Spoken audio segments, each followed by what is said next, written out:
En las frías calles de Jericó, cuando el silencio se apodera de la noche, una antigua figura vuelve a recorrer el pueblo. Dicen que es el animero, un hombre que camina entre las sombras, guiando las almas que aún no encuentran descanso. ¿Es solo una leyenda o hay quienes realmente lo han visto? En Relatos Inexplicables exploramos los misterios, las historias y las tradiciones más escalofriantes de Colombia. Bienvenidos. Jericó está ubicado en el suroeste del departamento de Antioquia, aproximadamente a 110 kilómetros de Medellín. Se encuentra sobre la vertiente occidental de la cordillera central de los Andes, a una altitud cercana a los 1950 metros sobre el nivel del mar. Fundada el 28 de septiembre de 1850 por un grupo de colonos antioqueños, su economía ha sido por tradición el café, la caña de azúcar y otros productos agrícolas. Allí nació Laura Montoya, canonizada en 2013 y considerada una de las figuras religiosas más importantes del país. El municipio ha sido cuna de escritores, músicos y artistas. Mantienen vivas numerosas tradiciones, fiestas religiosas y leyendas populares como el animero. Según la tradición, el animero recorría las calles del pueblo durante la noche o en la madrugada, especialmente en noviembre o durante la Semana Santa. Vestía una túnica, llevaba una campana y en ocasiones una cruz o un farol. Mientras caminaba, rezaba por las ánimas del purgatorio e invitaba a los habitantes del pueblo a unirse en oración, quienes cerraban puertas y ventanas porque creían que al paso del animero los acompañaban las ánimas benditas del purgatorio. Esta tradición forma parte del patrimonio oral de varios pueblos de Antioquia y aún contada por habitantes y algunos visitantes. Muy buenos días, tardes o noches, depende del lugar donde ustedes se encuentren. Hoy les tengo una historia fascinante, me la envía Mateo, un fotógrafo de 45 años bogotano, quien se encontraba investigando en todos los pueblos que quedan en Antioquia, está investigando leyendas populares, relatos de misterio, todo lo que nos gusta a los que vemos este tipo de canales. Él se encontraba, ese día era el 2 de noviembre, que es el día en el que se celebra el Día de los Fieles Difuntos o de las Ánimas Benditas. Ese día estaba él estaba con un señor llamado Tomás, que era un arriero del pueblo, quien lo guiaba en su expedición, ya que conocía bien toda la región.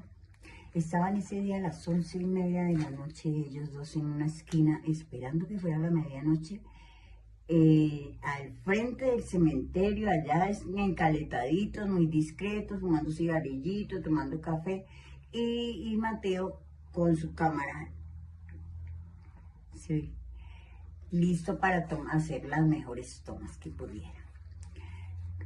Cuando faltaban 5 minuticos por ahí, le dice don Tomás, apague esa cámara, apague esa cámara, que esto no es un juego. Con las cosas del purgatorio no se juega porque son celosas y la cobran caro. Vuelvo y le repito, apague esa cámara, muchacho. Entonces Mateo le dice, don Tomás, ese es mi trabajo. Llevo documentando leyendas e historias en toda esta zona. Yo nomás quiero tomar una fotico del señor y de pronto el sonido de la campana, no es más. En ese momento cuando le está diciendo él, suenan las 12 campanadas, tran, tran, tran, era medianoche. Dice Mateo que cuando sonaron las cajas, él sintió un poquito de nervios, pero igual él tenía que hacer su investigación. Los dos estaban fijamente mirando hacia la puerta del cementerio. Dice Mateo que él en un momento volteó a mirar y por el camino de piedra bajaba por los cerros esa niebla espesa que iba cubriendo todo el pueblito.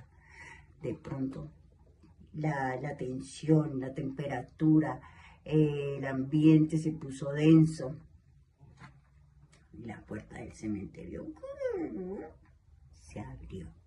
Era una puerta grande, metálica. se abrió y salió don Orlando. Don Orlando era el animero del pueblo. Iba con una túnica larga, blanca inmaculada, con una capucha que le tapaba el rostro. En una mano llevaba una campana y en la otra mano llevaba un farol. Iba alumbrando y iba sonando clan, clan, clan por todas las calles de Jericó. Y decía: un Padre Nuestro, una Ave María, por el amor a Dios, para las ánimas benditas del purgatorio. Clan, clan, clan.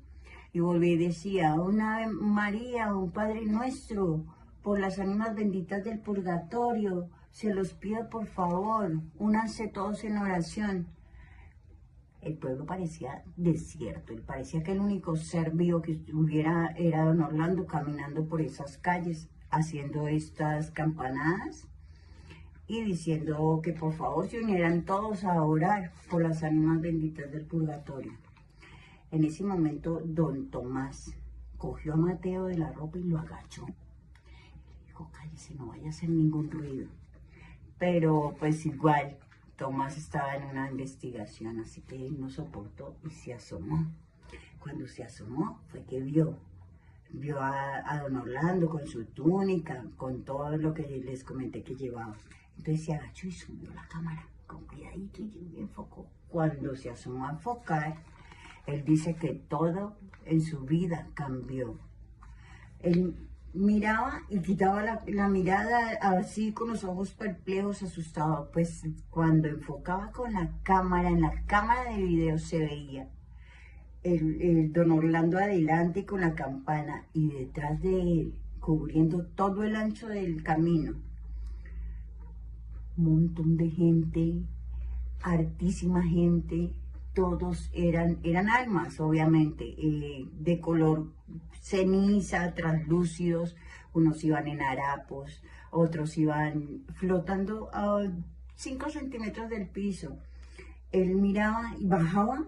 Cuando miraba con sus propios ojos no veía nada, pero cuando ponía otra vez la cámara veía perfectamente cómo iban estas sombras translúcidas, claras. Dice que él entró en pánico, él no entendía nada de lo que estaba pasando. En ese momento se le cayó la cámara, se tropezó, estaba nervioso, se tropezó, dejó caer la cámara, se jodió todo.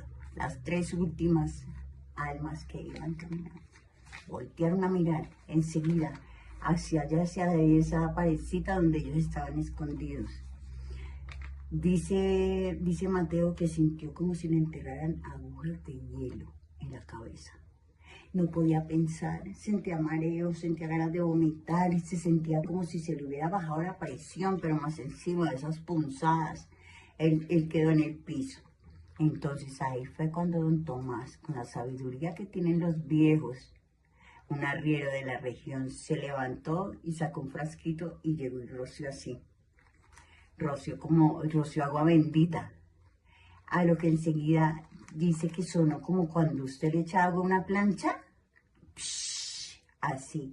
Y aquellas ánimas retrocedieron. Dice que le decían a él, le decían al animero, le decían, dice, ruega por nosotros, tenemos mucho frío, ruegan por nosotros, rueguen por nosotros. Se fueron alejando y se fueron uniendo a toda esa caravana de almas que iban diciendo todas en coro, dice que era como un cántico: ruega por nosotros, ruega por nosotros, ruega por nosotros. Era algo espeluznante. Bueno, a medida que ellos se fueron alejando, todo el pueblo fue cogiendo normalidad, la niebla se fue, el pueblo empedrado, las calles empedradas quedaron llenas de rocío, los árboles quedaron con rocío. A las 12:30 de la noche ya había pasado el evento. Al otro día, cuando se levantó Mateo, miró su cámara se había dañado, la cinta cuando la reprodujo no se veía sino estática, rayitas. Él dice